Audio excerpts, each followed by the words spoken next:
What's up, internet? Welcome back to my channel. We're back with another video. So, all right, so this video is for all the legislators and politicians who genuinely care about what men think. Okay, so in the Bible, many people think the fall of man was about an apple. But the more I think about it, I believe God was mad at the break in the chain of command.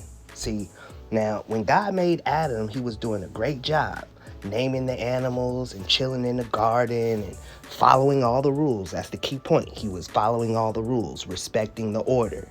You know, like most parents, if your children prove to be responsible, you might give them more freedoms and privileges and autonomy.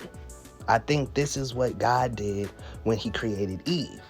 However, let's look at how we were created to understand my point of headship.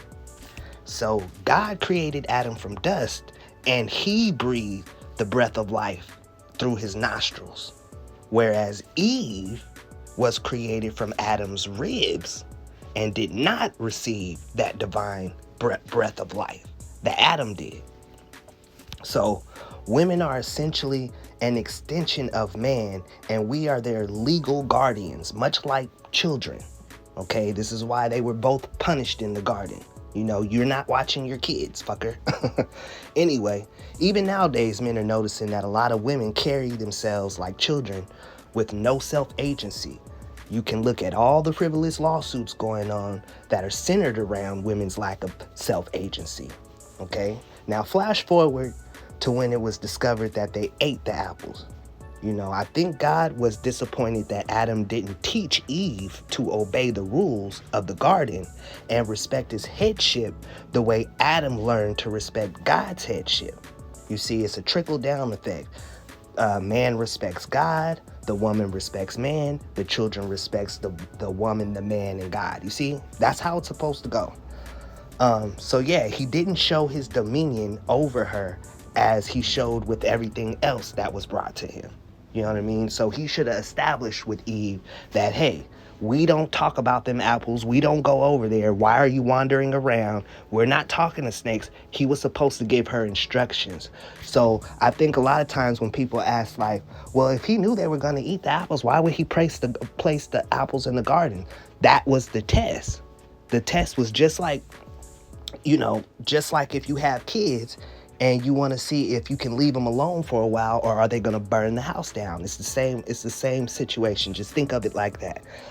So he didn't show any dominion over her as he showed with everything else that was brought to him. So that was why he was actually mad. I don't think the apples really was the biggest problem. I think it was I can't even trust you, can't even turn my back for 20 minutes. Now y'all talking to snakes and stuff. So now if we take a look at modern society and Western culture, we've allowed the same thing to proverbially happen. You know what I mean? The headship is no longer God, man, woman. It's God, the state, woman, and then man. We're at the bottom. Men are at the bottom. Okay? Now, I'm not saying things were perfect before the 60s, but things like spousal abuse was largely considered a civil matter, and people accepted it as a form of discipline, just like if you spank your kids, okay? Sure, there was some genuinely abusive husbands, but because headship was respected, there wasn't a lot of degeneracy that we see today out in the public. You know what I mean? All of the problems in society, like men not participating and women having babies out of wedlock, the prison industrial complex, inner city crime, Me Too, lack of shame, over-sexualization, normalization of sex work, broken families, etc., etc., etc., can all be linked back to the biblical order of headship being violated. Okay? Women these days are proverbially wandering around talking to snakes, causing society to crumble. Okay? I think man should fear God and woman should fear man. And I'm saying like have a healthy fear of man, like have a healthy fear of God. Same way a child should have a healthy fear of their parents. You see what I'm saying? Because man gets the divine spark from God and woman got it from us. That's the order of headship. You ever notice how every woman nowadays says her ex was abusive and a narcissist or insecure?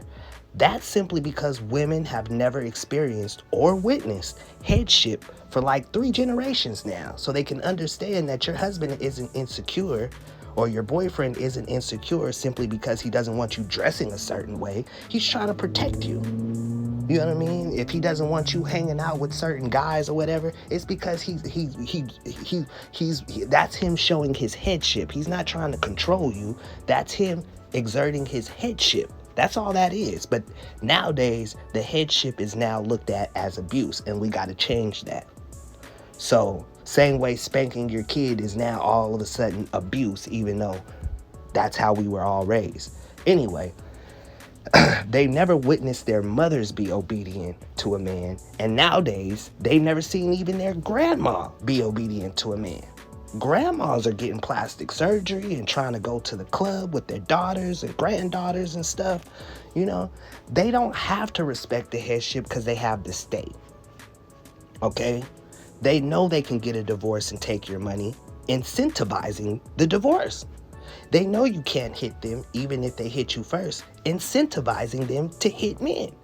They know if they just cry and call the police, that the police will take the man to jail on GP just for yelling at her, incentivizing her to keep running her mouth and saying disrespectful things to a man. Okay? There's no incentive for a woman to help better society, nor is there an incentive for men to participate when we're the ones at the bottom rung of headship. You know, I think if you want to fix dating, marriage, and the birth rate, you have to remove the state as much as possible. Without things like no-fault divorce, child support, alimony, cash aid, and Section 8, it would force women back into headship, which is the natural order. With more men leading the household, women would learn a healthy respect for men and make better romantic decisions when choosing partners. If they see their mothers being obedient wives, it will have a trickle-down effect to the rest of society. You know, men would be open to participating in society knowing the headship will be protected. Hope this helps with your research. Like, comment, and subscribe.